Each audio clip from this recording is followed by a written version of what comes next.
ornithologist. Do you still hold the title as chief ornithologist for the DNR? I think I've seen that in your bio at some point. Carl, can you hear me? Yeah. Yeah. Not chief biologist, but avian ecologist, one of several. Yeah, avian ecologist. Right. And the thing that I think is most interesting about Sumner is that he is not only, he's going to talk about Trumpeter Swans tonight, but you know, his life has moved on into helping to. No, don't mess with that. No, don't. A lot of other important avian critters in our state, and he and I have talked the last. He was out.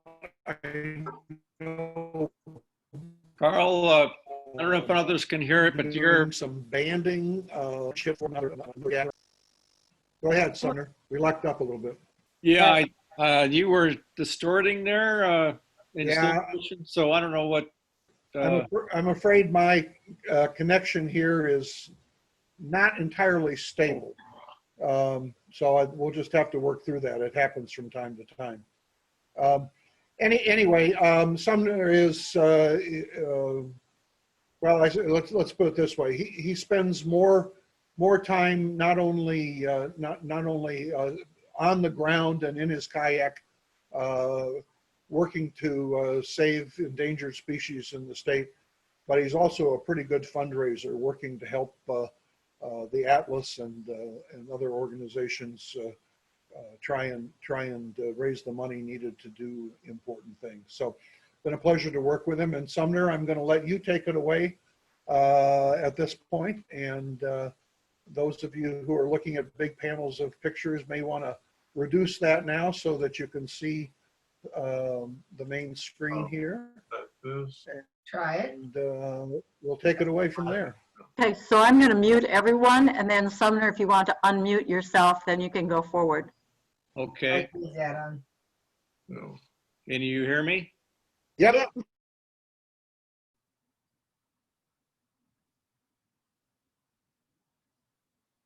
Yep, you should be able to unmute yourself now, Sumner.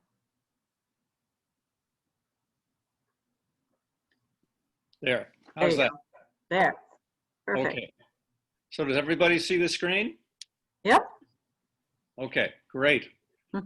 Well, it's a pleasure to be here. Thank you for inviting me. I've been looking forward to this since the last time I appeared in person, which was about 15 years ago. Noel Cutright introduced me. And he said at the time that Sumner would rather spend his time alone in a kayak in a marsh than be in a meeting. And I'll never forget that. I think I was talking about turns before you all back then. Certainly miss Noel, but I'm very happy that Carl Shorts has really stepped in to really, in many ways, fill the void. He and Bill Miller, and I'm always amazed watching Carl in action. I don't think there's anyone quite like him in his ability to raise dollars for conservation for bird programs specifically, other than perhaps George Archibald. So he's in good company. Well, I'm going to talk to you about what's happened over the past 30 years, and it's amazing that the time has gone by so quickly, but indeed it has. And I'm going to start. Oh, it says you're muted now. Can you still hear me? Yes, I can. Okay. So do you see the image of Rodney King on your screen? I hope. Yes. Rodney. Okay. Rodney King, I'm dedicating this this talk to him. He passed away a couple of years ago. He was the pilot biologist that flew us to pick up Trumpeter Swan eggs in Alaska, one of 5 Alaskan pilot biologists at the time. And what he would do is he would go out in the spring and he would mark on a topo map all of the locations of trumpeter swan nests. Once in a while, he would make a mistake, which he admitted sometime later, that once in a while he would have tundra swans mixed in with the trumpeters. But by and large, these were trumpeter swan nests that he was marking on a topo map. And when we came out the first week of June, he would simply go to these sites, and our job was to collect the eggs. But he was just a fantastic biologist, a great pilot, probably one of the safest pilots that I know of. And he certainly has that reputation, certainly had that reputation throughout his career with the Alaska Fish and Game folks. Well, Trumpeter Swans, what a story it has been. Can you see the map here? I hope, showing the North American distribution. Let me know if you can't see it, but what this map shows is in yellow, the historic distribution of trumpeter swans. And in light green is the wintering, actually the light green is the migration corridor, and the wintering areas for trumpeter swans, which were all the way down to the Gulf Coast, also in the Chesapeake Bay area. Basically, there are 3 different populations for management purposes of trumpeter swans. There is the Pacific Coast population. This is a map, by the way, from a National Geographic magazine in 1985. So this was the story back in 1985 for trumpeter swans in terms of their migratory route at that time in red. For the Pacific Coast population, it was down from Alaska all the way down to the northwestern coast of Oregon and Washington. Then you had the Rocky Mountain population. The birds at that time, back in '85, they were migrating from Tubali Lakes and Grand Prairie area in Alberta down to the Yellowstone National Park, Red Rock Lakes National Wildlife Refuge, which is located really at the corners of Idaho, Montana, and Wyoming. And then for restoration purposes, there is the interior population. So at that time, back in '85, you can see with these red dots, Hennepin County, at that time it was called the Hennepin County Park Reserve District, in Minnesota. In South Dakota, there was the La Creek National Wildlife Refuge. And then there was Malheur National Wildlife Refuge and Ruby Lake National Wildlife Refuge over in Nevada. So the story of trumpeter swans was back in the 16th century. It was believed that there were as many as 150,000 trumpeter swans east of the Rocky Mountains. And the millinery trade and market gunning depleted the population to the point where there was believed to be only 69 birds in the United States. At one point, even before that, many ornithologists thought they were doomed completely. And there was, the population in 1926, the National Park Service did some surveys. 1932, they found this remnant population in the Red Rock Lakes area, total of 69 birds.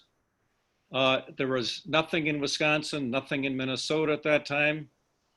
But slowly, with protection, the population began to increase.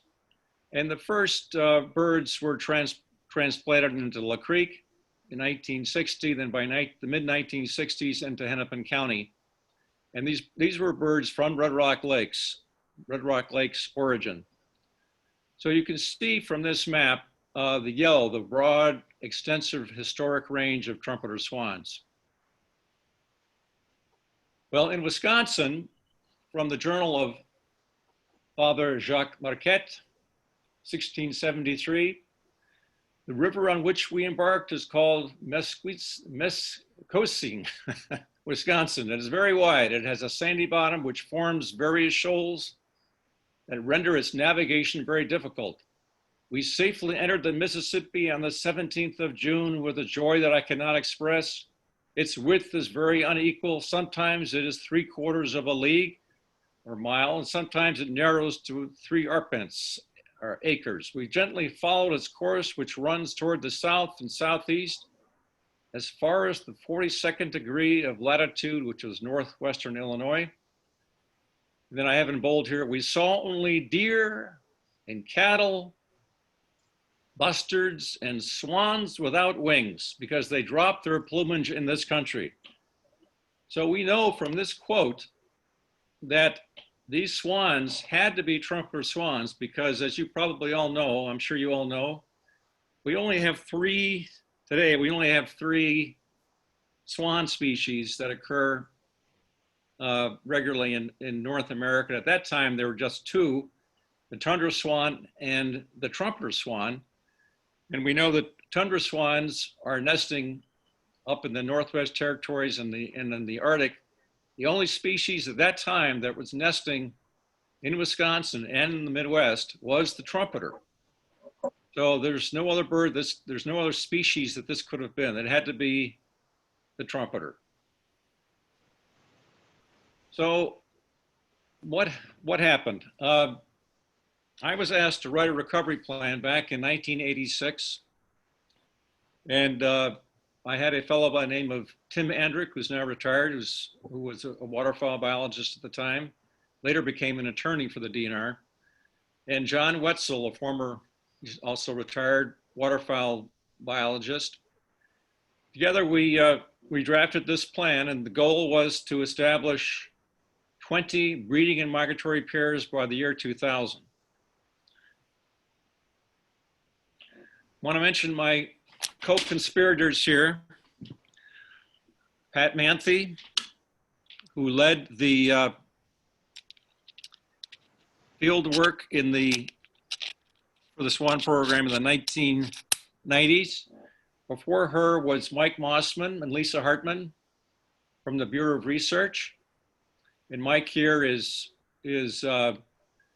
lifting gently a mute swan because in 1987 and 88, we began with cross-fostering mute swans, cross-fostering trumpeter swan eggs under mute swans, which turned out to be a rather dismal failure because of 35 trumpeter swan eggs that we used, and they all came from game farms at that time. They were, the cygnets were typically predated by snapping turtles in the McWanago area and Phantom Lake. And so we were quite disappointed.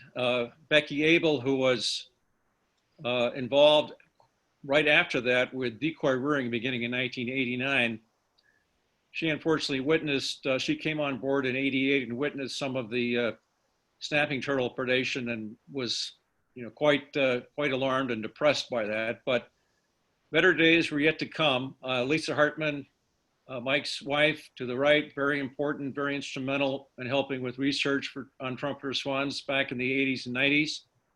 And then of course, Becky Abel that I just mentioned did her master's work on decoy rearing. So basically we had three different approaches to restoring trumpeter swans. So I'll get to those in a minute. Also very important for the swan program in those early days was Ed Diebold, who has now retired. He was most recently at the Riverbanks Zoo and Gardens in South Carolina.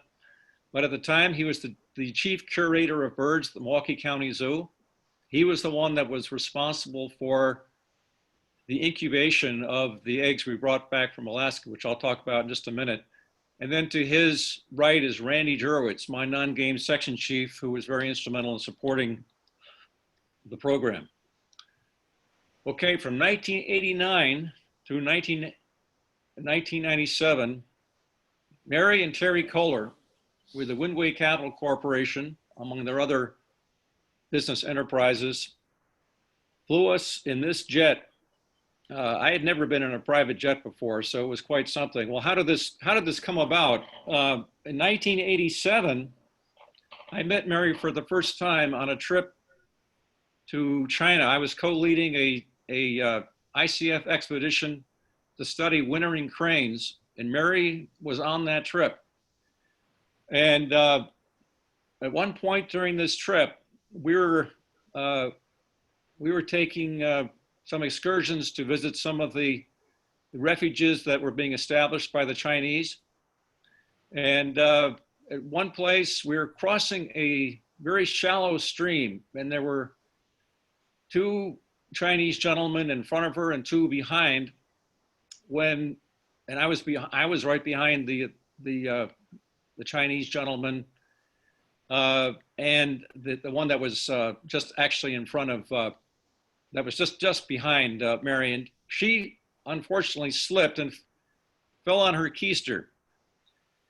And they went, all four of these Chinese gentlemen went to her aid and assistance. And unfortunately, Mary cried out, "Don't touch me." Well, I was next in line there. I said, "Mary, can I help you up?" And she said, "Yes, Sumner, would you please help me up to my feet?" So unfortunately, I don't know what was going through her mind, if that was a little bit of racism. I suspect it may have been, but Mary is a very generous and kind individual. Maybe she was just embarrassed by the fact that she had, at that particular moment, had slipped and fallen and was quite upset with herself. I prefer to believe the latter. But she remembered me when Governor Tommy Thompson called her up and Terry up, and he said, "Hey, listen, Wisconsin DNR is trying to get to Alaska. Can you help out?" And they said, "Sure." And I got a call from Mary that same day, and she said, "Sumner, here, you need to go to Alaska." And I said, "Yeah, we're trying to go, 1989, we're trying to go in June. Can you take us there?" She said, "Not only can we take you there, we're in for the life of the project." At which point I was kind of speechless. This meant that she and Terry were willing to spend their time and what turned out to be thousands of dollars in fuel to fly us to Alaska from 1989 through 1997. So we collected eggs in two locations. One was the Minto Flats, and about 500 kilometers to the southeast was the Nelchina Basin. And these images that you see here are some shots from the Nelchina Basin. I had never candled Trumpeter Swan eggs before, and so I had to practice at game farms with an electric candler to candle the eggs. And basically, I also had to look at some manuals, and what I gleaned from the experience at the game farms and also from reading the manuals was that when you are candling a Trumpeter Swan egg, if it's good, about 3/4 of the egg will be solid black. And that's basically the embryo that you're looking at, with an air cell on the upper quarter or upper third of the egg. If the egg was entirely opaque or white, it was usually no good, or it was very early in incubation. Joe Johnson, the late Joe Johnson, who was the Trumpeter Swan specialist and helped reestablish Trumpeter Swans in Michigan, had a booming voice, and he always made fun of my first year of egg collection, because one thing that I didn't know is that I was prone to air sickness. I did not know it at the time, but I had an inner ear infection, which made it very difficult for me to keep down my lunch, so to speak. So I ended up the first year was a 13-year egg collection where I was collecting not only for Wisconsin but for Michigan. So having lost my lunch in the first half hour, I soon lost my ability to smell. So Joe Johnson always would remark at swan conferences, he would stand up in his gravel voice and he said, well, we had good egg collection, we had good success, except for one of these eggs. Matteson couldn't smell it because he was too sick. And he's right. But I was very happy that that I was able to do a fairly good job in handling the eggs. And before I get to the success, I just want to say that at the bottom of your screen, there's a portable incubator that the Walrath company built for us. To the left, the image on the left-hand side you'll see is the black suitcase-like box that we borrowed from Minnesota DNR. That's what we used the first year to transport the eggs. Not only to collect the eggs, to put the eggs into, or actually transfer from a small gray box that I'll show you a picture of shortly, but into that black suitcase. That's where all the eggs went. Well, Terry's decided that, oh, that can't do. We've got to improve upon this. So he had the Walrath company create this specially designed portable incubator into which we had attached digital thermometers so we could do a reading, make sure that the temperature of the eggs never fell below 98 degrees. If they did, a heater came on. If they started to heat above 99, then fans came on. So we had this new portable incubator that proved to be very successful. On the right-hand side of the screen is the actual egg trays at the Milwaukee County Zoo. And you can see up above in the different drawers, the three drawers, the two upper drawers there have eggs from Alaska. The bottom one is where they would put the egg that was pipping. And you can see those are two newly hatched cygnets that have just emerged from the eggshell, and they're still quite wet. Okay, so how did we do? Well, that first year, we had, I was collecting, so 40 eggs for Wisconsin.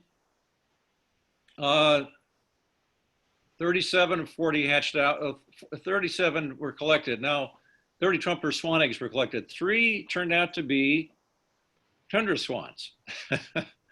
Ron had assumed these were all Trump, as I mentioned before. He had, once in a while, he might make a very rare mistake. And this first year for us, 3 of these were Trumpeter Swans. Well, 35 of 37 hatched out, and you can see we had very good hatching success from 89 through 97. 356 eggs hatched out of 385 collected for 93% hatching success. And I should say in the wild, it's usually 60 to 80% of the eggs hatch out. So we did better than wild birds. We were very pleased with that. But again, the success of the hatching we really owed to Ed Diebold and his staff at the Milwaukee County Zoo. So we put these birds into 3 different programs. The first that I had mentioned before, Decoy-rearing, that Becky Abel led as part of her master's work. And what happened here was that once the eggs hatched out, the cygnets were placed in these chambers that you can see in the upper left-hand corner. And the birds were then, the young cygnets then imprinted on the life-size decoy, which was manipulated by a pulley system. And after 5 days, they were flown up to selected wetland sites. Mike Mossman had selected based on his analysis of the site, which included lack of power lines, lack of hunting for the most part. and an abundant aquatic foods. And I should say at this point that one of the preferred food items for trumpeter swans is the sago pondweed, the Potamogeton natans, and also among emergents, the Sagittary latifolia, or the arrowhead. That person in the center is Stan Temple, who really came up with this idea, working with Rob Harwich from the Crane Foundation. But basically his idea was that, if you printed these birds on life-size decoys, which in this case, we had University of Wisconsin students as interns, and allow these birds then to reach fledgling age, which is 15 to 16 weeks, typically 16 weeks of age. By the way, the incubation period for trumpeter swans is about 32 days. And so the idea would be to allow these cygnets in a wild setting to migrate on their own. We had quite a bit of discussion whether or not we should have operation migration involved with flying birds to the south, but we decided to let them fly on their own, mainly because we knew they had proven migratory characteristics, proven genetics, because these were Alaskan birds, we knew they were migratory. So we decided to take a chance and have them migrate on their own, and they did. That first year, they migrated as far south as 15 miles north of Dallas, Texas. So the second technique was called captive rearing. And here we had the cygnets that we then raised in captivity at a fenced pond near Pewaukee, the General Electric Medical Systems facility. Then we wing clipped them and released them at selected wetlands in northern Wisconsin, which you can see in the bottom right-hand side. We had a third, so those were the two principal techniques, decoy rearing and captive rearing. We also had a third, not as important technique, but a third technique nevertheless, called captive parent rearing. And here we had cooperators, such as George Archibald, the BP Amico folks in Naperville. And here they were allowed to have these, these pinion pairs of trumpeter swans that then laid eggs, hatched out cygnets. We then would take these cygnets when they were about 11 months of age, and then take them and release them at selected sites.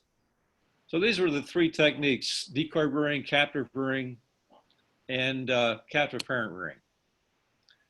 And as far as the selection of the release sites, as I mentioned, they had, the absence of power lines, but minimal or no waterfowl hunting, abundant, diverse, emergent plants, no power lines, abundant, diverse wetlands within 10 miles of the release site. I should also mention that the decoy rearing itself required sites that had a controlled access and proximity to DNR, or Fish and Wildlife Service maintenance facilities. And then also, what's very important, water depths being, about 3 feet, so that those working in float tubes could work with the birds, and that they would have sufficient foods available to them. So how did we do? As far as the number of birds released in each of these programs, we put 196, or almost 50%, into decoy rearing, about 40%, or 159, into captive rearing, and then 32 into captive parent rearing. Those were the three principal techniques. We did have a few other miscellaneous. We had captive rearing yearlings, 6 that came from Minnesota, but a total of 394 birds that were released from 1989 to 2005. So then, from the early 2000s up to about 2014, we did these spring aerial surveys to locate nests, and we also were helped by the bald eagle surveys that were occurring in the spring. They would also contribute information on locations of trumpeter swan nests, and trumpeter swan nests are very easily picked out from the air. Very easy to see this big white bird sitting on a very large built up mound of wetland vegetation, or on a muskrat house. So they were very easy to be picked out. So then we would go out in the water and go up to these sites in a canoe usually, and determine the clutch size, the number of eggs. And I should say at this point that the clutch size of trumpeters ranges typically from 5 to 9 eggs. And that's what you usually see with the older trumpeter swan pairs. The younger ones have usually 1 to 3 eggs. Then in August, we would do these flights to locate families and count the cygnets. And then from in August and September, we would do these very vigorous roundups, mostly of cygnets, to put collars and bands on them. And this involved pilots circling overhead, and we would be in contact with them via walkie-talkies. We would take blood samples for analysis for lead poisoning and diseases, also DNA sexing. And then we would weigh each bird. And then we had one more flight in late September, early October to determine final production. So this is a scene from 2012, from our last year of the roundup. This is typically what was involved.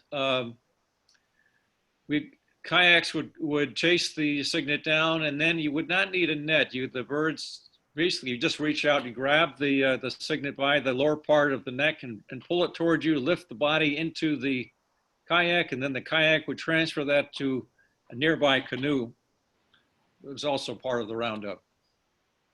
This is a shot of weighing swans. That's Ann Lacey in the magenta shirt. Ann Lacey from the International Crane Foundation, who were very instrumental in the roundups. A lot of ICF interns helped out. And then this was released. Typically, this is what we would do each of the years that we had the roundups. Once the birds were processed, we then would line them up and release them and let them go. Trumpeters typically breed when they are 3 years, but we found out that they can breed as early as 2 years. We all thought it was 3 or 4 years based on what the literature told us. But because trumpeters are basically pioneering new habitat, we found out over time, and rather quickly, that they can breed at 2 years. And also this also was something that we did not see in the literature, because in the literature it was basically, the studies were based on saturated habitat.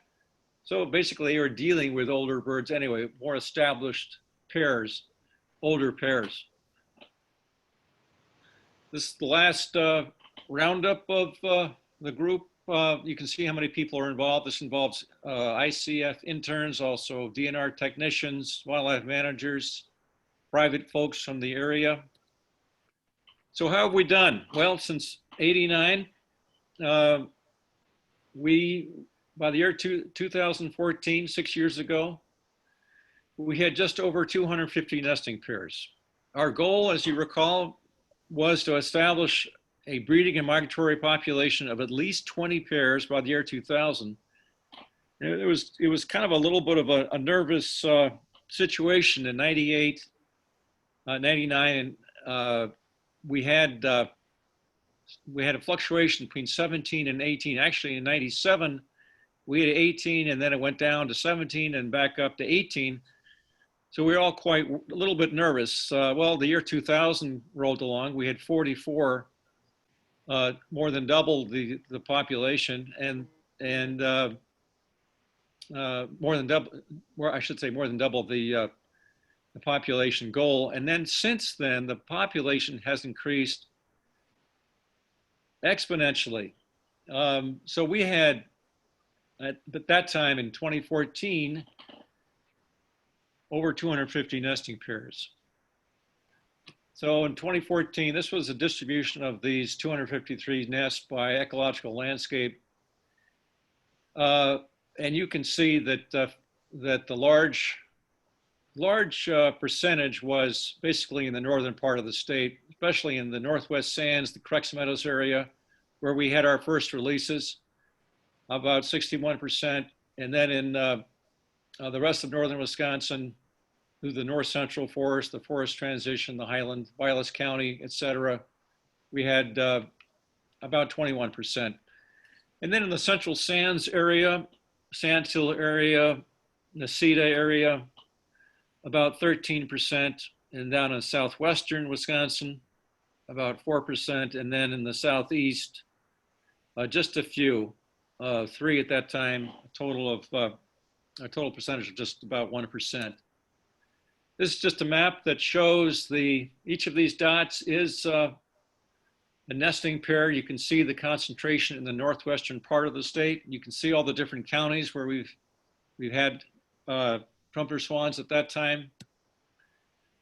So we learned a lot about breeding habitat characteristics over the years, basically shallow waterfowl production areas, cranberry impoundments, flowages, shallow state wildlife flowages, marshes, small farm ponds with abundant submergence and emergence. They also nested on backwater sloughs, beaver ponds, bogs, hardwood swamps, and then also on lake bay marshes and lake edge marshes. And you can see in the lower right-hand corner, that is Pat Manthe with a kayak paddle, and that is the cob, or adult male, on top of the nest, defending the nest. And from this picture, it almost looks like the trumpeter is about the same height as Pat Manthe. Well, trumpeters are, in fact, about 5 feet tall. They have a wingspan of nearly 8 feet. And those wings have been known to sprain, or in some cases break bones, because they are very, very adept at driving away potential predators, such as, in this case, such as humans. But there's also a great deal of variation in behavior of the adults. Sometimes you'll see the cob completely leaving the nest. Typically, it's the female that does most of the incubation of a nest. The cob defends, the female called a pen, the cob is the male, so the males do this most of the defense, but again, great deal of variation in behavior of the males. We would come up in Alaska, we noticed that there were some nests that did not have any adults nearby, others that were standing their ground, and quite a few stories about that. One very quickly is that in 1990, the second year of the egg collection, Rod King was not able to join us because he had to go fight a fire. So a pilot by the name of Lee Hotchkiss flew us in a plane that was a little bit bigger than what we were used to with Rod. And he realized quickly the plane he was using was too big. So he called in pilot biologist, father and son team, Alan, Jerry, Lee. But while we were waiting for them to come in, Lee turned to me and he said, well, listen, I know of an island out on a lake where I could land and just drop you off. Do you want to do that? There's a trumpeter swan that's nesting in the interior of this island. Do you want to go get the eggs? I said, sure. Well, we came up to the, we landed on the lake, came up to the island. He then got out, started to sun himself on the wing of the plane. He said, well, just walk in there and you'll hear them vocalizing. So I took a little gray suitcase along, walked in about 150 meters. Sure enough, I could hear them, and I came to this little inland lake, probably about 5 acres in size, and there in the middle of it was a beautiful trumpeter swan nest. Well, okay, great, good. How do I get out there? I realized I had to swim out there. So I removed all my clothing except for my underwear, and gingerly walked along the edge of this bog lake, and quickly realized I could not walk. I had to really claw my way across part of this bog and get out in the water. Well, as soon as I got in the water, it was freezing cold. And it felt like my part of my lower gems were going to fall away. It was that cold. Well, I got out to the nest, and I have to tell you what I had along was a Ziploc bag in my mouth and a pair of calipers and the candler fit in this nice big Ziploc bag and a pencil. So I crawled up to the edge of the nest, knelt on the edge of the nest, and immediately was started being attacked by horseflies and deer flies. But I had to suck it up and totally ignore them being bitten. My father would have been proud of me because he took me on Canadian Arctic canoe trips when I was a teenager, so he would have liked this. But I took the there were 3 eggs in the nest, and I thought, oh gosh, I sure hope these are all going to be fertile. Well, sure enough, they were all fertile. However, we were under Fish and Wildlife Service restrictions and guidelines that we had to leave at least 2 good eggs in a nest. That meant I could only take 1 egg. So I put the egg into the zip. Well, first of all, I candled it. As I mentioned, they're all good. I took the largest of these 3 eggs after measuring with calipers, put it in the Ziploc bag, and started to swim back towards shore. Well, I got about 15 meters from shore when all of a sudden I heard something off to my right.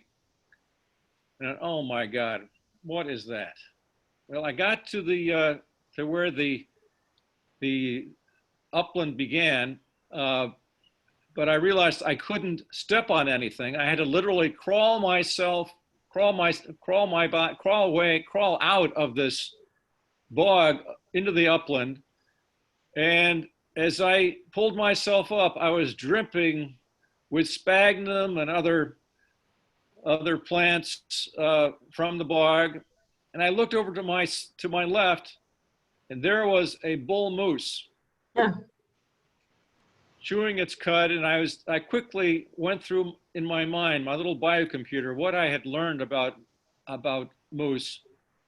And it quickly recalled that moose can charge and do quite a bit of damage if they choose to charge you. And so I was standing there frozen, wondering what this moose was going to do. And he was looking at me, chewing his cud. And I was thinking, gosh, he must think I'm the strangest looking human being he has ever seen, being almost completely naked, dripping with sphagnum. And I think it was enough for him so that he actually turned away and trotted off. Thank goodness for that. So I took the egg, put it in my little gray suitcase that I had, and headed back to where the float plane was. When I got to the float plane, Lee Hotchkiss didn't look at me, but he was still sunning himself in the exact same position I had left him. And all he said was, well, I heard the birds. Were you successful? And I told him I had to swim out, and I told him the whole story, and he still didn't move. And after I got through telling him the story, he jumped up and he said, darn, I wish I had my video camera for that. So that was my story. Very quickly here, we ended up tracking back at the turn of this century 16 swans with satellite transmitters, and we basically found out that wintering habitats were similar to breeding habitats. In this case, the birds that we were tracking were from central Wisconsin dike pools and impoundments, and they were actually wintering down in Illinois, southwestern Illinois, on reclaimed strip mines managed for waterfowl, so very similar. Well, the Trumpeter Swan was delisted in 2009, and So what has happened since then as far as monitoring the population? Well, we stopped our search for nests in 2014 and switched in 2015 to coincide with the North American Trumpeter Swan survey to do aerial surveys. We actually were piggybacking on the Wisconsin annual duck spring, the spring duck survey, and we added 30 additional transects. So we ended up with a total of 96 randomly selected transects, each transect about 30 miles long by a quarter mile wide. And this is what we did. This was Taylor Finger, who flew many of these transects in 2015. The map to your left shows the distribution of these transects from east to west, north to south. And this is the view of a wetland from above. And you can see how easy it is to pick out a trumpeter swan nest, especially if you're flying at about 300 to 400 feet above the wetland. And in this case, you can see that the trumpeter swan eggs. I don't know if you can count how many are there. 1, 2, 3, 4, 5, 6, 7. I think there are 8. 1, 2, 3, 4, 5, 6. I think there are 8 in that nest. As I mentioned, the clutch size is usually 9.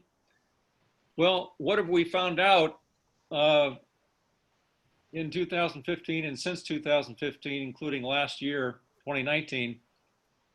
Our breeding population has now gone from what we counted, which was 253 nests, or about 400 breeding pairs. And I should say at this point that from 1968 through 2015, the average annual growth rate in North America was about 6.6%. And in 2015, well, in 2010, there were 34,000, about 34,000. So that was basically in 5 years, almost doubled in North America. Well, in the interior population, of which Wisconsin is a part, there were nearly 7,000 in 2010, and about 27,000 in 2015. So within the interior population, about a 14% average annual growth rate between 68 and 2015. So in Wisconsin, we went from that figure of about 400 or so to 672 in 2010, to really a dramatic increase up to nearly 4,700 in 2015 to about 6,000 in 2019. Now this count occurred 2015, 2016, 17, 18, and 19 of white birds. So these were not of cygnets. These were of subadult birds or adult birds. So both subadults and adults. So we were getting added to our numbers subadults that we weren't counting before in our population estimate. We were just basically looking at the number of nesting birds. So that BPOP, or breeding population estimate, reached about 6,000 in 2019 with a wide CI of 95% confidence interval. This past year, we were supposed to do, this was the fifth, every 5 years this North American survey is supposed to occur, but because of COVID, the survey did not occur. So I would suspect that we're probably around 7,000 today. What have we learned since 1989? Well, we've learned that we need to have clear, obtainable research and management objectives. We need to identify and implement a funding strategy early on and take advantage of it. Take advantage of opportunities as they arise. For example, we pioneered with the Milwaukee Ballet Company, which was quite interesting. Going to a performance of Swan Lake, and put on by the Milwaukee Ballet Company, doing some fundraising at that event. remaining open to new and different approaches, and decoy rearing was certainly a new and novel approach, had never been tried before with swans. We also released swans on the Bad River Indian Reservation. And very quickly, if I may, a very quick story. When I went up to the Bad River folks to ask them if we could introduce swans on the reservation, I was told by Patty Lowe, who was a broadcaster at that time for Channel 27, ABC affiliate in Matteson, now as a university professor, but she's a member of the Bad River tribe. She said, listen, when you start your presentation, start it by offering tobacco to the elders before you get into the meat of what you're going to talk about. So I, not being a smoker, I had no idea what kind of tobacco I should bring out. So I went into a drugstore and I found a beautiful looking picture of a cigarette container with a wonderful buck on it, with a 9-point, probably 9 points, beautiful, beautiful, beautiful image. And I thought, well, that's great. I'll take that along and take a cigarette from that pack. I did that at the meeting. There were 9 tribal elders meeting in the basement at the reservation headquarters. I kind of fumbled and opened up the cigarette pack as tobacco was spilling onto the floor. And I nervously put the pack down so that they could see it. I put the tobacco on the floor and there was complete silence for about a minute.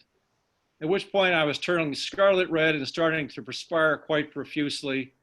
At which point the elder in charge turns to his fellow to his left and he says, "Bucks, isn't that what the white man used to call the red man?" Oh my God, because that was the title of the cigarette pack, Bucks, right? And I thought, oh my God, I'm sunk now. I might as well just pack up and leave. I'm probably just completely done. So he let me perspire for another minute, and then he said, well, because you're such a fool, we'll work with you. And from that point on, they showed me great reverential treatment. When other people in the DNR tried to get access to their lands, they turned them down, but they always welcomed me, the fool. They always welcome. So whenever I needed help with something, for example, black tern surveys, they had their own warden, the tribal warden, take me out. So they kind of gave me VIP treatment, and which I appreciate to this day.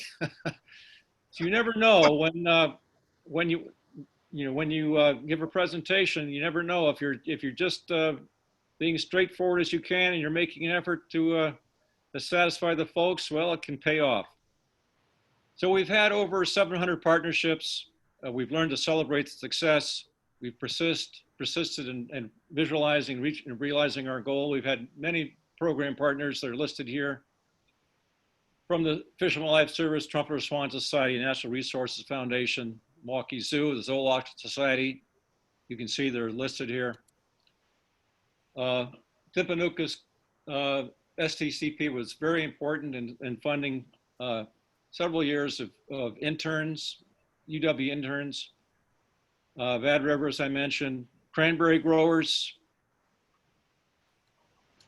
So I just wanted to, I'm near the end here, and this is a bird, 82K, 26-year-old trumpeter swan that I collected as an egg, U2, which was a kind of a favorite brand of mine in my youth. I collected as an egg in 1989. I have a story behind that, but I won't tell it since time is getting short. This turned out to be the oldest marked swan in North America, 26 years old. Well, I'll end by showing you a slide from yesterday. Those 2 people out there on this lake called Milky Lake, north of Montello, are looking at a family group of 2 adults and 6 cygnets. Well, why were they there? This was a shot taken by Randy Jurewicz from shore. We are now, this summer, participating in a University of Minnesota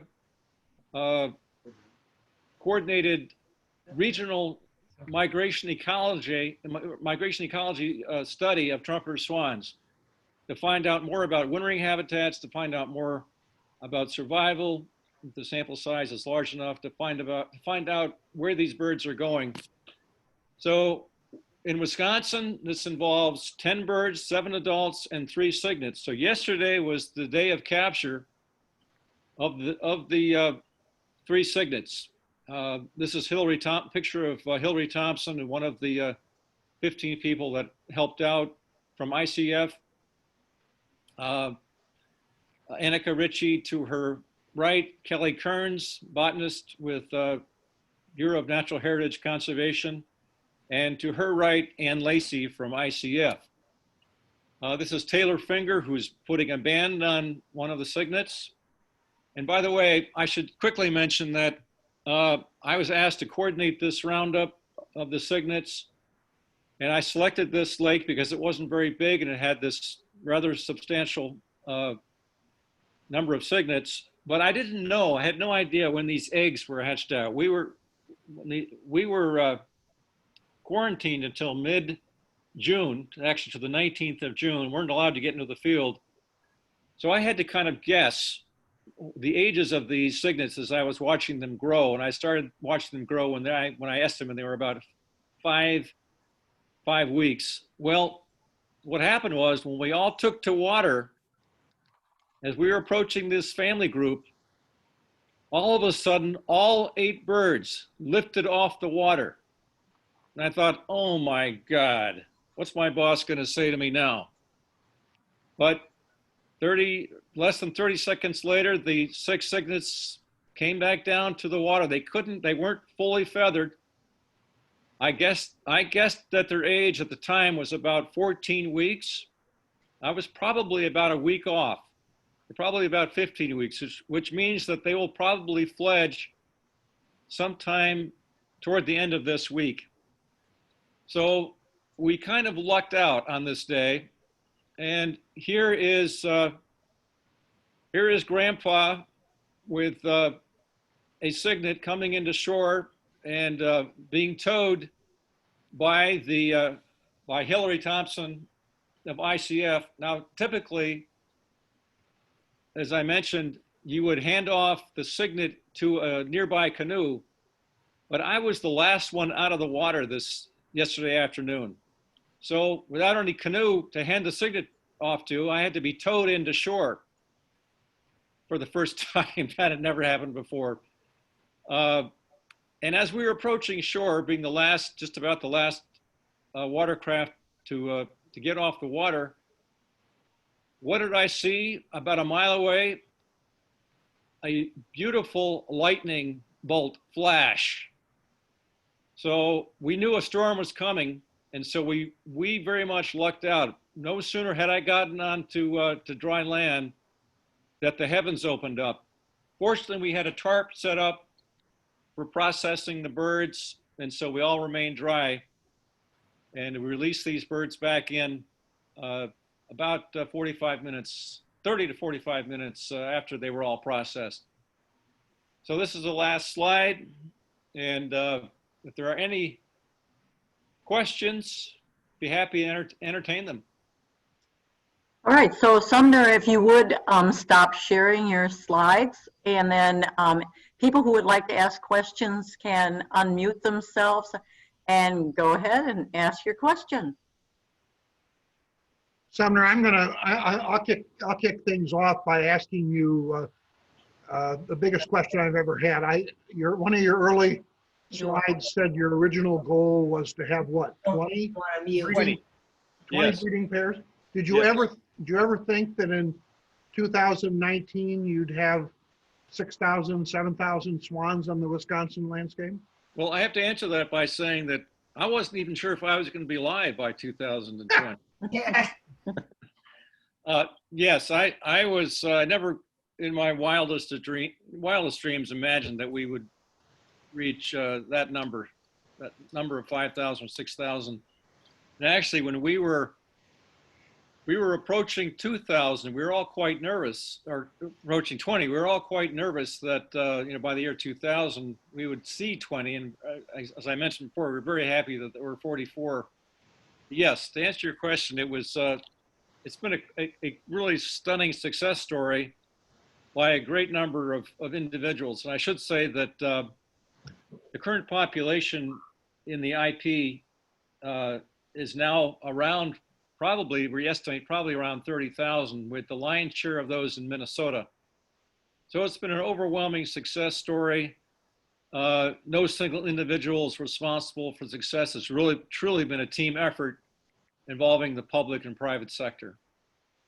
But it was your plan that set it into motion. It was our plan that set everything in motion, and we are, as I said, it was touch and go there. I used to have people back in the mid 80s, early 90s,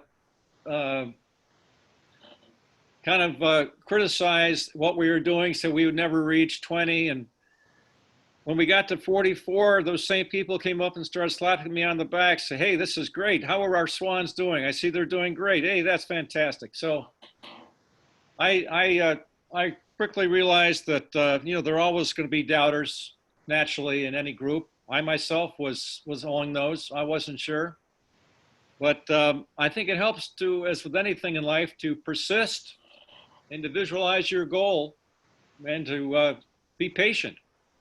That's probably the biggest lesson. That's a good life lesson too, I think. Yeah. Yes. I think I'm still muted. Can you hear me? Yeah, I can hear you. Yep. Oh, good. Catherine Laycock. On August 23rd at Horicon Wildlife Refuge, Frank and I saw an adult trumpeter swan with a cygnet, and I was able to get some really beautiful pictures. Oh, wonderful. I'd love to see those. Yeah. I don't think you'll be able to see this. Can you get it there? Yeah, I can see it. There they are. Fantastic. That's just wonderful. Isn't that wonderful? I was so thrilled. Yeah. Well, I tell you, there isn't a week that goes by that someone doesn't contact me from the public about swans that they see on their lake or some other lake. Yeah. Pond, and it's several of these birds are still collared, and so I have great delight in telling them the history of those particular swans. Yeah, wonderful. Thank you. I saw another hand up. Go ahead. It was Patricia. Patricia? Might be on mute. Here. No? Do you have a way to unmute everybody at once? Nope. No? They Okay. changed that feature. That's one of the new changes on Zoom. You have to unmute yourself. Okay. I can mute everyone, but I can't unmute them. Yeah. So if anybody wants to unmute themselves, all you do is bring your cursor up to the upper right-hand corner of your picture and hit the unmute button.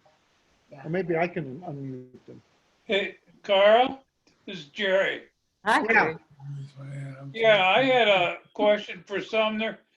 Have there been quite a few individuals released or something around Marquette County and from Montello and stuff lately? I swear I've seen some driving along Highway 22. Yes, matter of fact, that's where we were yesterday, right along Highway 22 on Milky Lake. Okay. Yeah, it's actually 5 miles north of the Marquette County line. It's in it's in Waushara County. Yeah, on the way to Watoma. Yes, on the way to Watoma. And those are the cygnets that we targeted for this migration ecology study. Oh, okay. Yeah, I can't take too long of a look because my wife gets very upset when I'm not watching the road. Yes, I'm watching the wildlife. I should understand. One thing I didn't mention is that although we're doing very, very well, not only in Wisconsin but throughout the interior population states, we have to still worry about lead poisoning. It only takes one or two spent lead pellets to sicken or kill a trumpeter swan.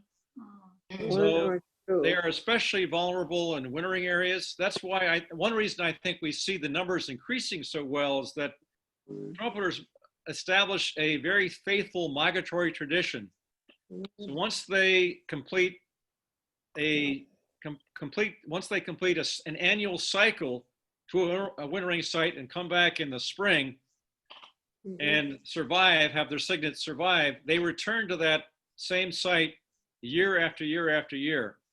And in this way, they ensure that the young that they bring off each year are going to safe wintering sites. However, having said that, probably the major concern these days are collisions with power lines. And with increasing power line construction, this is a serious concern that the Trumpeter Swan Society is trying to address by putting up diverters of different kinds.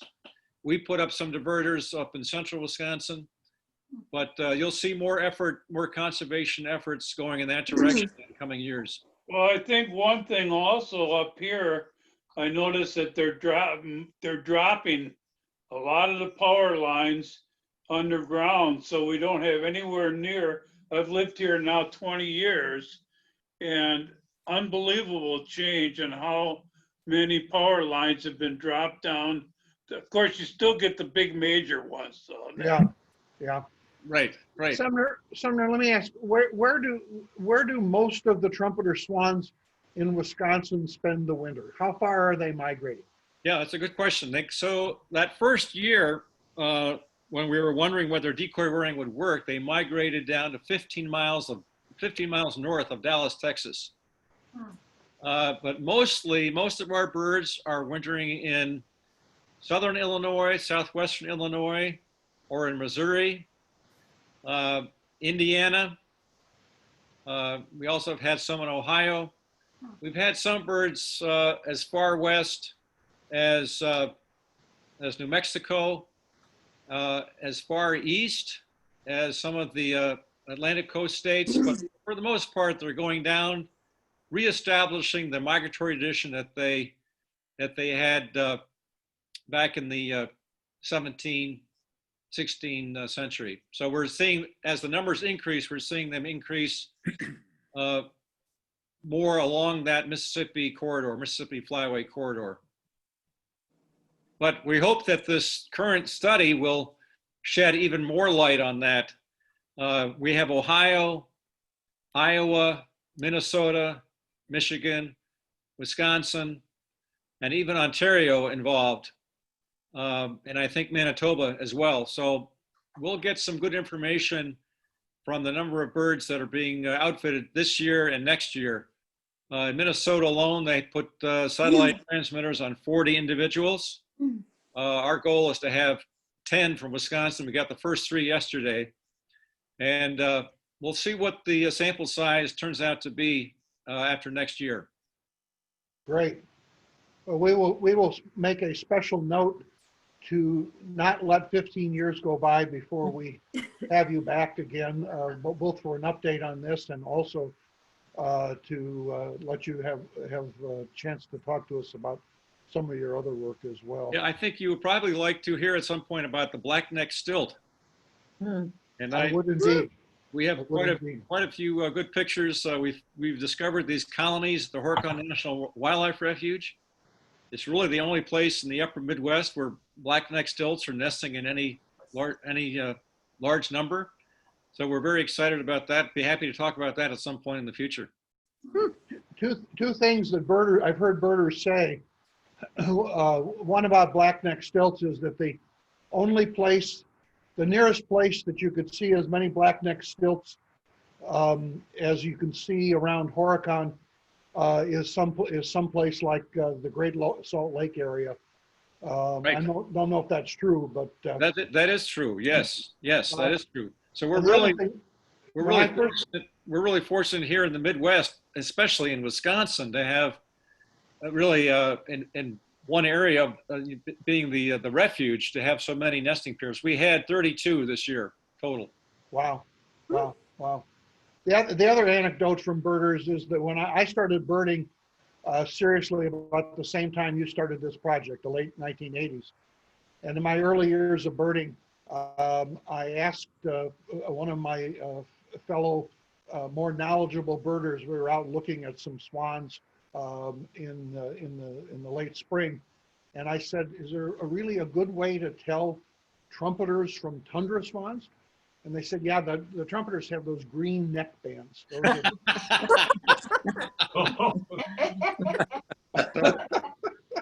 so there was, at the time, there was some truth to that.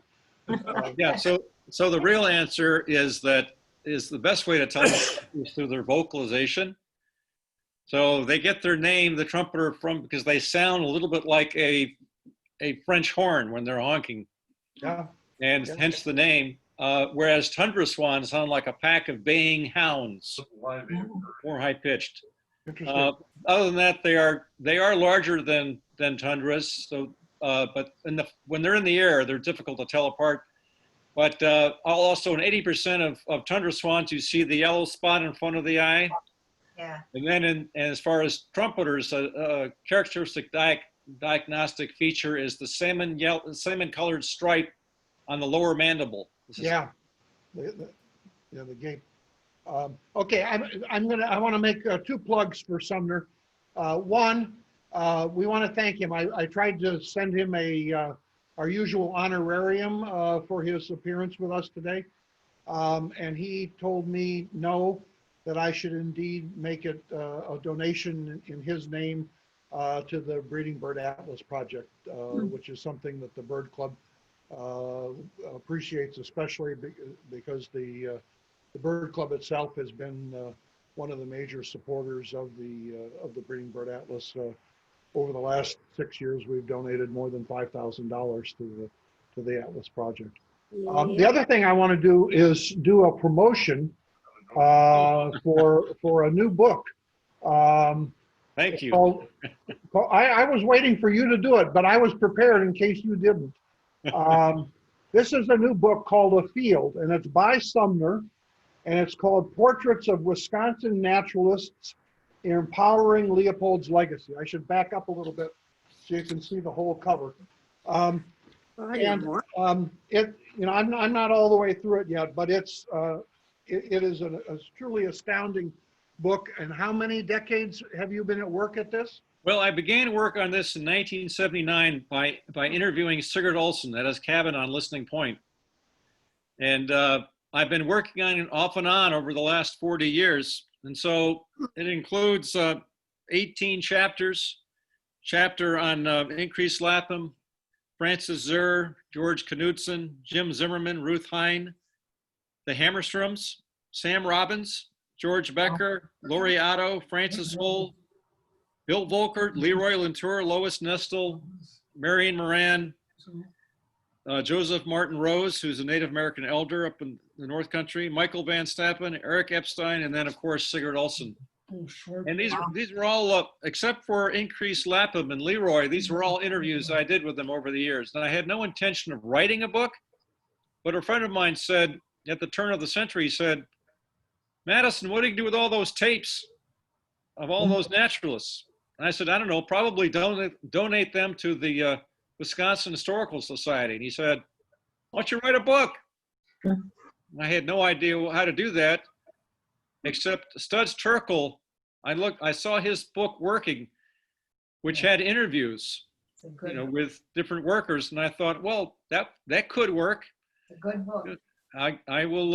I'll try that approach, and I did that, and the first chapter I did was on the Hammerstroms, and I sent that to Elva Hammerstrom out on the West Coast.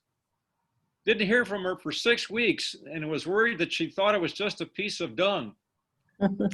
And so I sent her an email, and I said, "Elva, have you had a chance to read the chapter on your parents yet?" And she said, "No, my husband and I have been escaping the forest fires out here. But I'll get to it by the end of the week." And so then she sent me an email at the end of the week, and I knew that she was a very harsh critic of anything that anyone would write about her parents.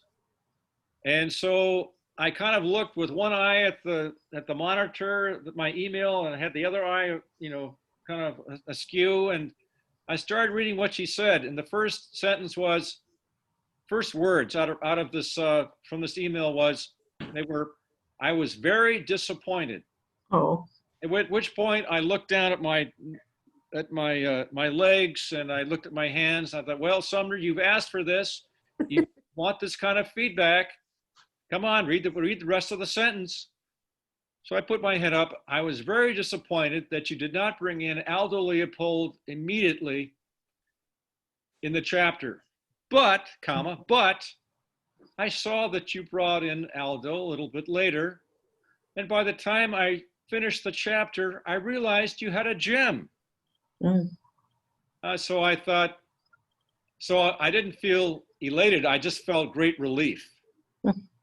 Okay, and I realized that approach was probably going to work. And other than the chapter on increased Lapham, in which case I took letters between him and his brother, Darius, who was 4 years older, and Leroy Latour, which are comprised of journals from the years 1962 through 1995. Just basically, he wrote almost every other day in his journals, over 3,000 pages of his journals. His family gave to me. Wow. And I said, well, they said, here, keep these and use these. And I started reading them, and everything that was in a man's mind were in these journals. Wow. So I called up his daughter, Judith, and I said, Judith, I'm sorry, but do you realize that there's some sensitive material in these volumes that you've given to me? She said, oh, sure. Just consider yourself an extended member of the family and use your discretion. Yeah. So this is volume 1. This is volume 1. So how many more accounts are there? I'm hoping 3. And I hope that the second volume does not take me 40 years. I'm counting on it. Because if it takes me 40 years, I will set a new longevity record in North America. But I'm planning to have the second volume out by 2003 or 2003 by 2023. Sorry. Okay. And where would one order it? So you can order it through littlecreekpress.com. Just Google Little Creek, all one word, littlecreekpress.com. That's where I got mine. And then you click on that. What comes up is a bookstore. Just click on the bookstore, and you can just scroll down, and the book will be there. Excellent. I should just quickly say that what's pleased me most is the reaction of colleagues and family, and I've been very pleased that the family has been very supportive and has approved of what these chapters have done, what they speak to. So I think it speaks to the conservation legacy of our naturalists, and so often that goes overlooked these days. Yeah, very important book at this time. Sumner, thank you very much. I appreciate it. If you want to stick around, you're welcome to. But sure, I'll stick around. We'll do our monthly checklist now for anybody who wants to stay around for that and talk about what they've seen, or also hear what other people have seen over the course of the month. Mary, are you going to do your usual? Are you going to bring up your usual visual checklist while we're doing this? Sure, but you had something you wanted to share too. Do you want? Well, okay. Let me share my screen first, Okay. because this is the first bird that I want to show.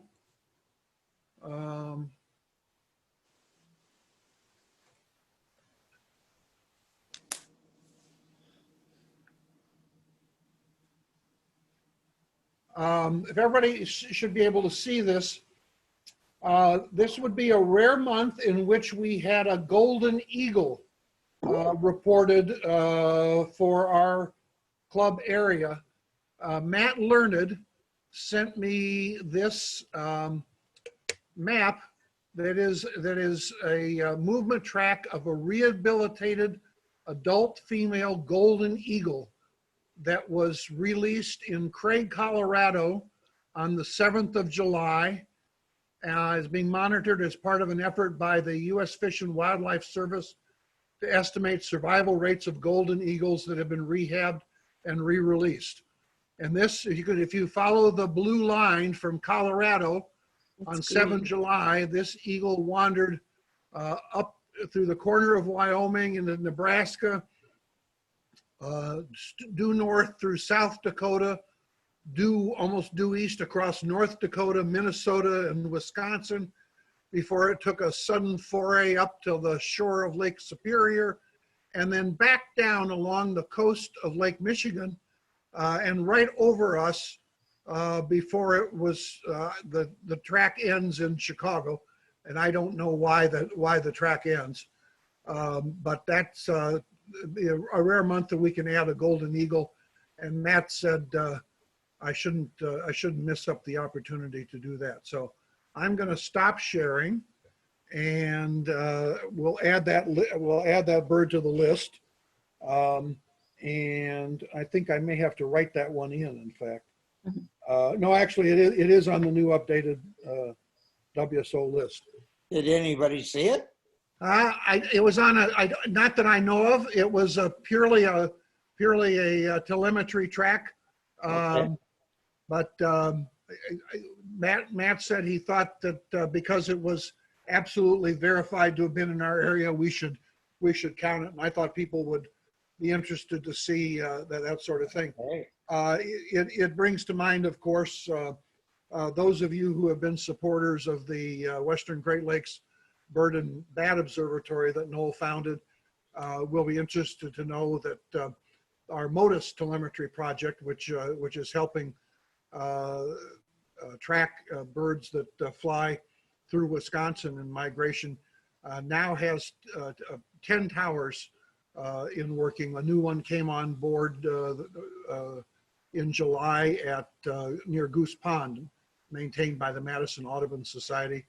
And the observatory's own tower has been relocated after the deconstruction work has started at Forest Beach Migratory Preserve. The old clubhouse is being decommissioned, and so that tower moved about a mile south to Afterglow Farm. Anyway, so we're going to go through the list, and I guess we have to start by asking if anybody has seen any swans within our count area, which is Ozaukee and Washington counties, and the southern part of Sheboygan County and the northern edge of Milwaukee County. We used to occasionally get more mute swans this time of year than anything else, but I think the DNR has done a pretty good job of Atlas said she liked the tobacco story. Yes. of controlling mute swans. Anybody seen any swans at all within our areas? I know we've got a number of trumpeters over at Horicon, but I don't know of any in our area. Pipe up. Everybody should be unmuted and pipe up as we go. Swans. I'm sure about Canada swans. Any Canada geese? Any other geese? Yes. What besides Canada? Okay, I'm going to go down the duck list. Wood duck, Yes. blue-winged teal, Yes. yes. Shoveler, gadwall, widgeon, mallard, yes. Black duck, pintail, Yes on black duck. okay. Pintail, green-winged teal.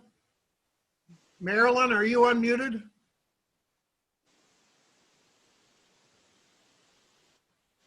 No, she's not.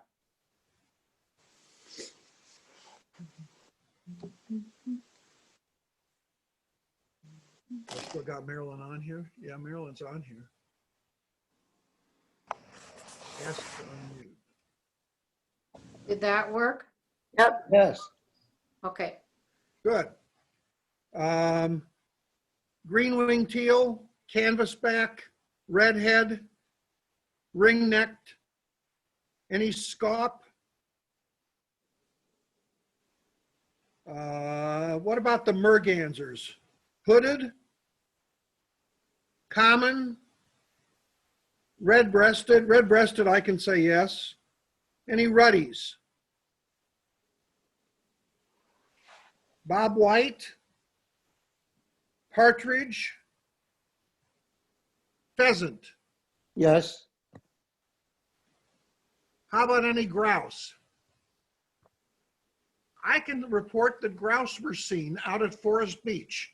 Our neighbor, Line D-Line, who owns Afterglow Farm and some of the property that makes up Forest Beach, had her work crews mow a path through her acreage out there so that she could go out and take a walk through it. And she and Jill Kunzman took a walk through it and flushed 2 rough grouse. Wonderful.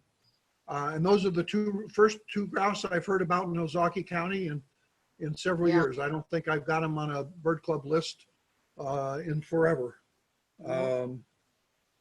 So Marilyn or John, if anybody wants to take a walk out at Forest Beach and need grouse for their year list, I'm up for it. So anyway, so that's rough grouse. Turkeys, yes, I'm sure turkeys. What about grebes? Yes. I'm sure pied-billed. Any other grebes? Rock pigeons, yes. Any collared doves? Mourning dove, yes. Any cuckoos? Yes. Yellow-billed. And black. And black, good. Nighthawks, yes. Yes. Anybody seen any good flights in the last week? Yes. Yeah, yeah. This has been the time. Any whippoorwills? Chimney swift, yes. Hummingbird, yes. Yes. How about rails? Sora. My friend Chuck Hagner reports that he rescued a juvenile Sora rail that flew into the window at his son's house in migration. There's a low-flying rail. And he took it down to Scott Deal at the Humane Society. Any coots? Yes. Sandhill crane, yes. Oh, yeah. Any whooping cranes wander our way? Blackneck stilt, probably not. American avocet. There have been a few reported around, but I'm not sure in our territory. I saw them over in Columbia County. How about plovers? Any of the big plovers? Killdeer, yes. Any other plovers? Jim? Yes.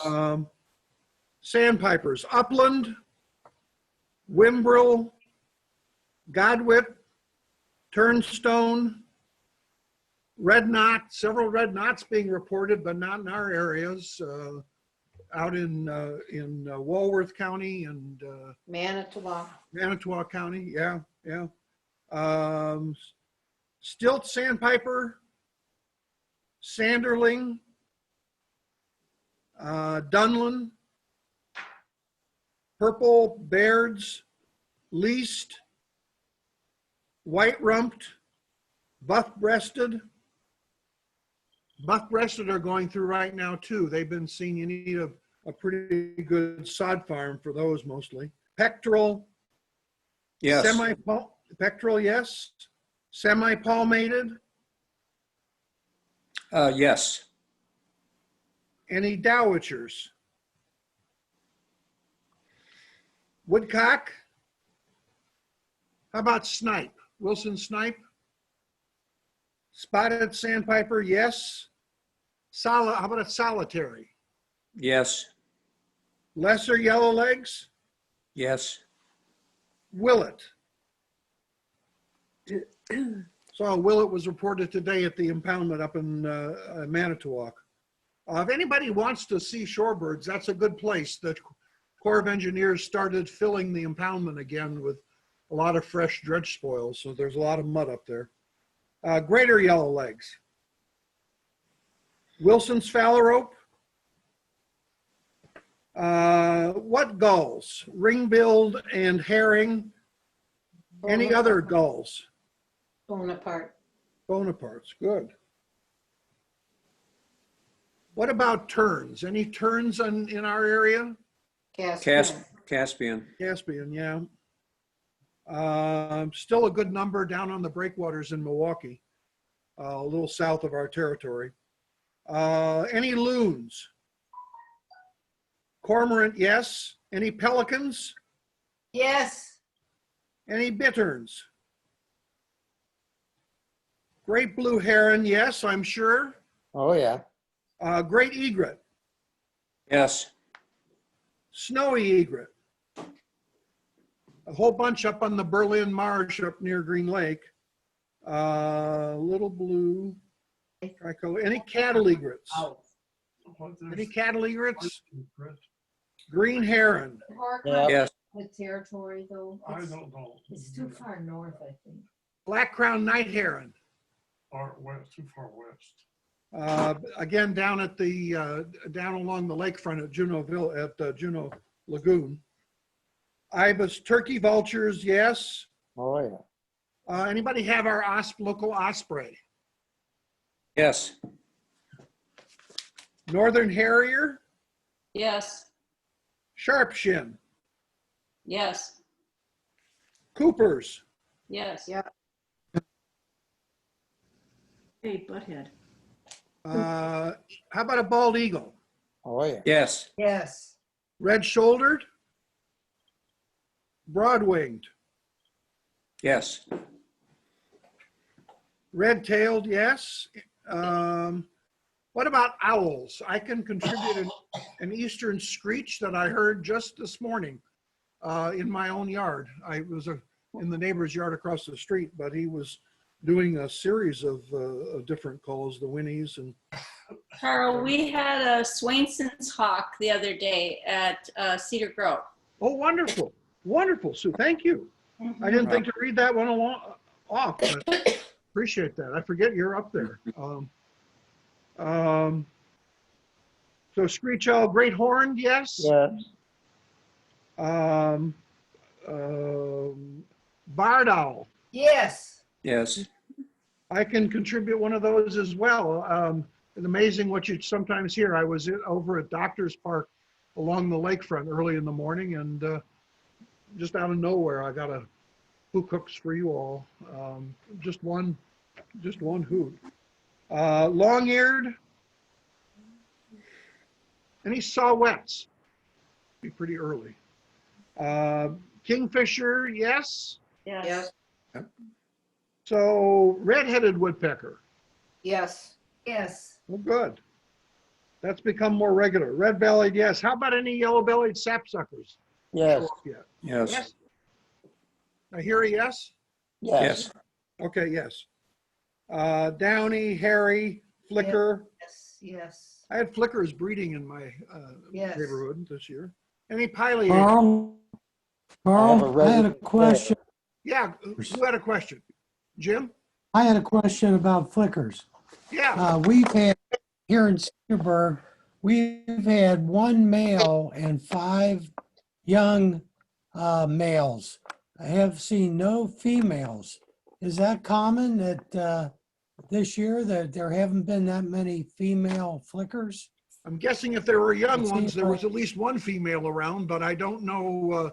I have not heard anything to indicate any lack thereof. Usually, We had 5 male juvenile flickers, huh? and the male was doing all the feeding. Really? Did not see any female. You know, there could have been. You know, she could have been around to lay the eggs and somehow got predated and wasn't around to finish the job. That was strange. First time we've ever seen that. Yeah, yeah. That's the only theory I would have for that. But anybody else have Thanks, any Carl. suggestions? Yeah, you do hear about that happening, and very often then the single parent isn't able to raise them, not able to gather enough food to bring them to fledgling stage. But that's very interesting. Maybe she was around for part of that and then and then that. So Kestrel. Oh, Yes. what did I hear about pileated? I hear a yes on pileated? Yeah. Yes. Yes. Okay. Kestrel, yes. Yes. Merlin. Yes. What about any peregrines? Yes. There's been they've been up at the impoundment in Manitowoc. They've been out on Horicon. You can tell one's coming through when the big flocks of shorebirds suddenly take off. Flycatchers, great crested. Yeah. Yes. Either kingbird, the western kingbird upstate, eastern kingbird, yes. Olive sided. Had one over at Horicon with Karen Johnson.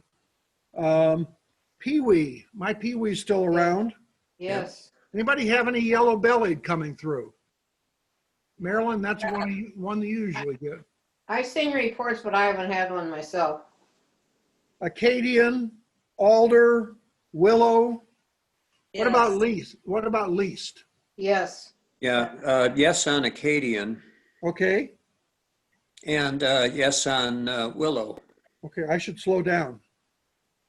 How about Phoebe? Yes. Any shrikes?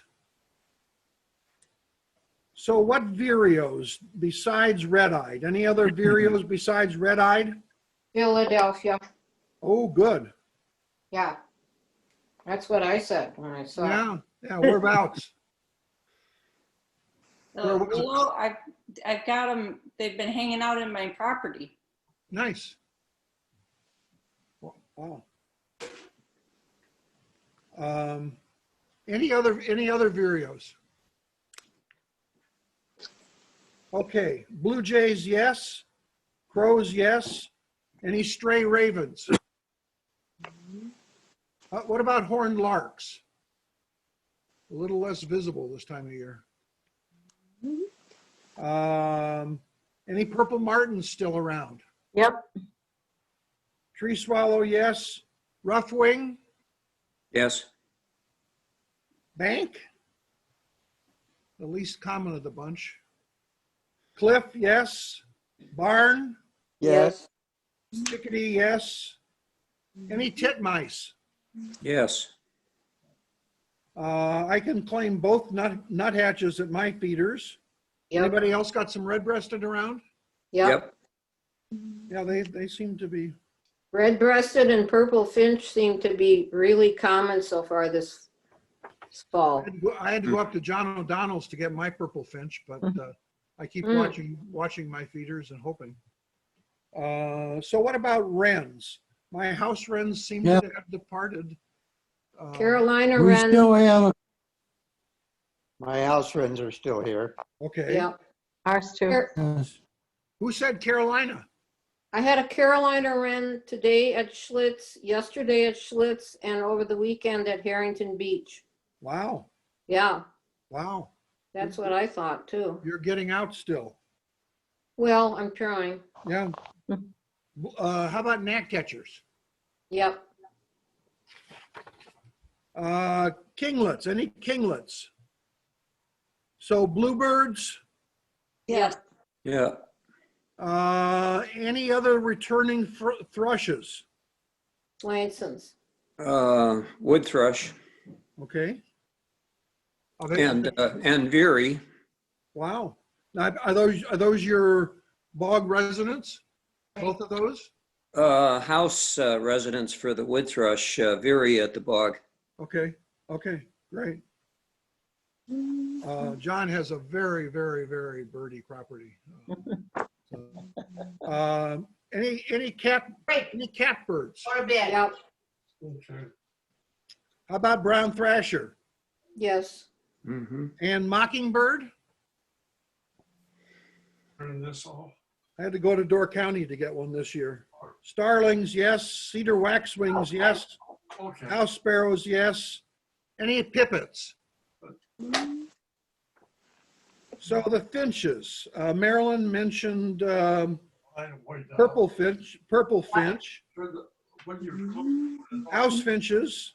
What Yeah. about any of the others? Any red poles, cross Gold, finches? Worry about goldfinch. Where's the other? Is this the only thing I need? I think so.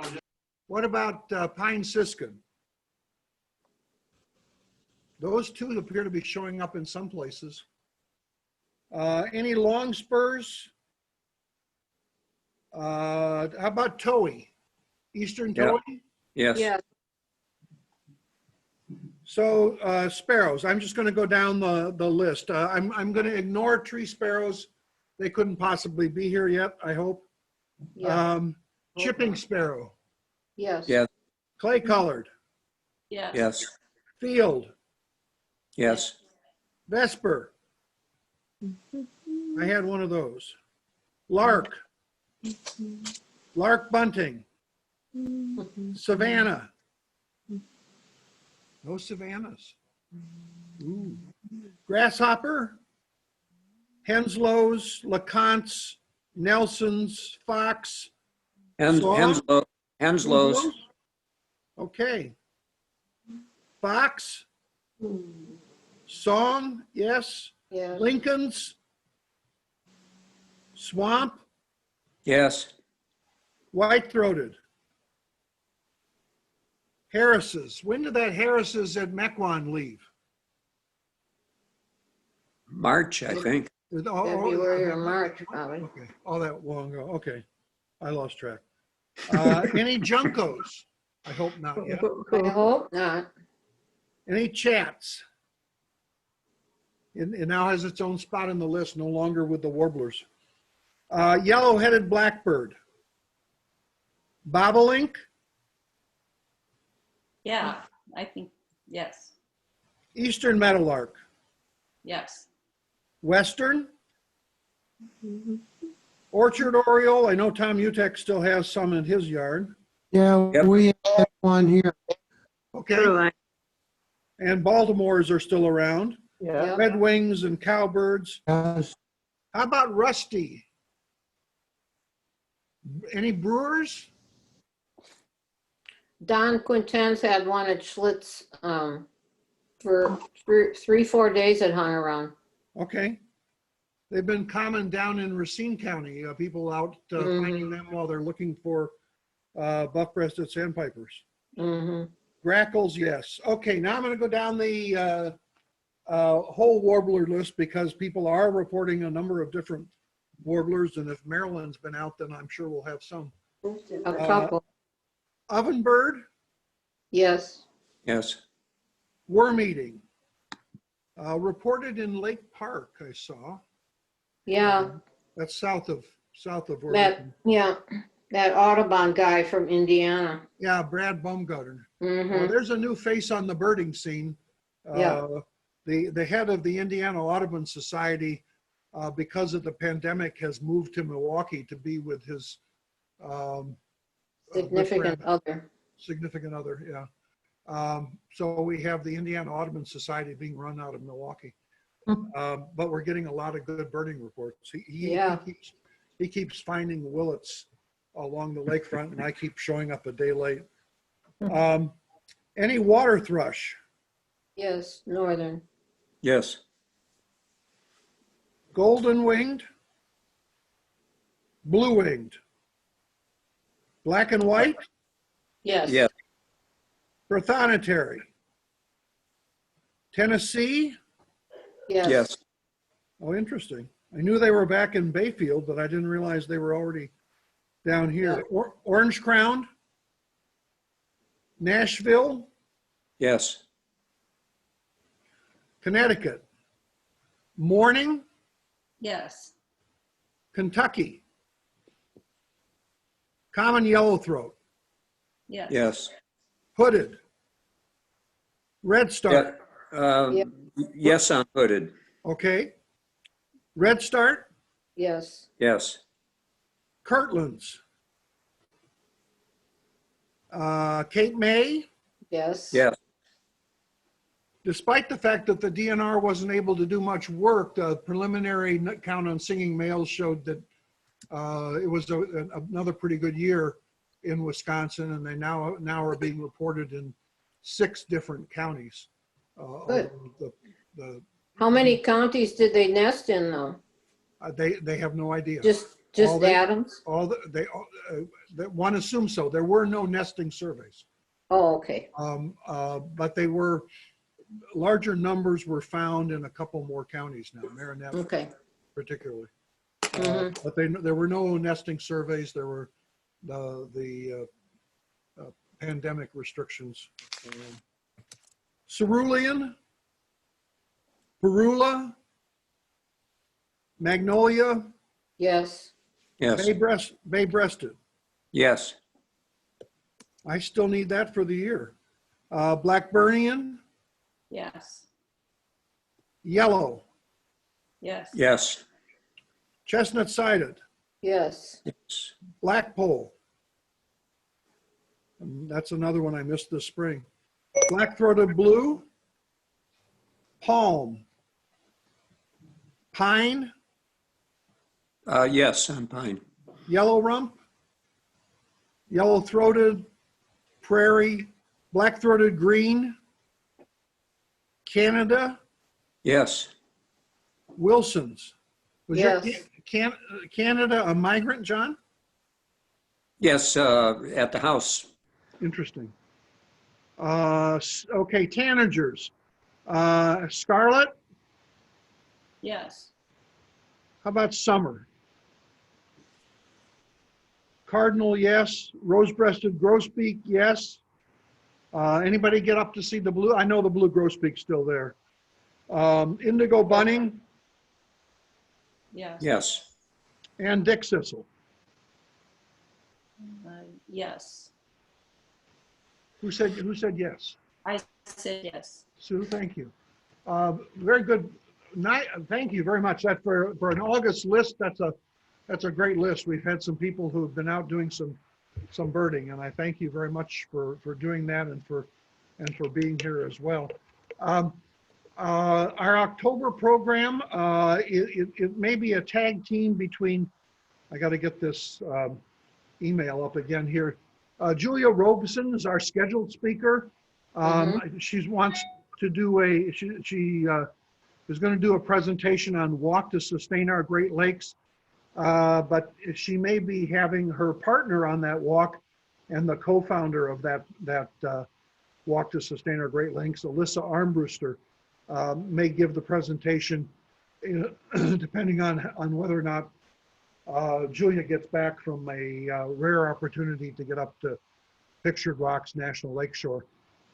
They are in the process of producing a movie, and the movie may even be done by that time.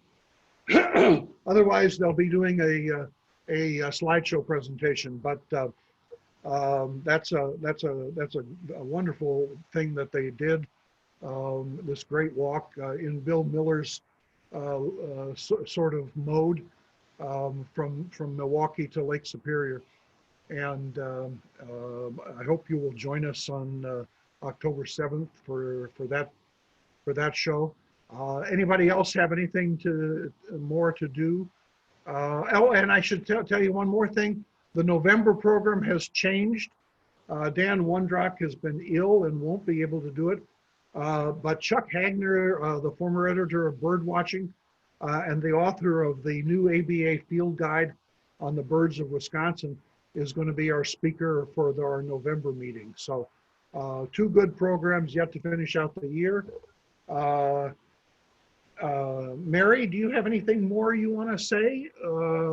Other than mentioning that we do have that collection of different species of grouse that we're trying to hand off to somebody else, includes spruce and sage and rough grouse and etc. These are all mounted specimens. We've had them, I believe they were mounted by the museum years ago, and we just don't have space for them anymore. So if anybody knows of anyone that would like this sort of thing for their cottage, their local hunt club or whatever it might be, we would be more than happy to hand them off to someone else. And it also includes a pheasant, so they're in pretty nice shape. What all do you have? What species? well, like I mentioned, spruce, sage, rough, pheasant, chucker, you name it. There are half a dozen species at least. Hmm. On Mary's behalf, I put out an email today to a number of people that I have organizations that I thought might want them. I will tell you that if the default is to just get rid of them, I would take them for safekeeping until we find a new home for them. We could bring one a month to Bird Club Uh-huh. for 6 months to enjoy them. Nothing else. So That'd be wonderful. yeah. So Sumner, out of curiosity, do you know, we have permits for these, but if we were to hand these grouse off to somebody else, do they have to have a permit? We're under the understanding that huntable species, you don't have to have a permit. Duck hunters, mount all kinds of ducks and geese and that sort of thing all the time. And I would assume it would be the same case with these grouse, but I don't know for sure. Yeah, so I think if you're giving it to another educational institution, is that what you have in mind? Yeah, something like that. I mean, we don't know. Yeah, they should be covered. Okay, good to know. I mean, we can check with the local warden or something too. Sure. Yeah. If I become the default, I'll check with somebody first. Sure. Okay. Anybody, anything else? Anybody else? Otherwise, I'm going to wish you all a good night and hope to see you on October 7th.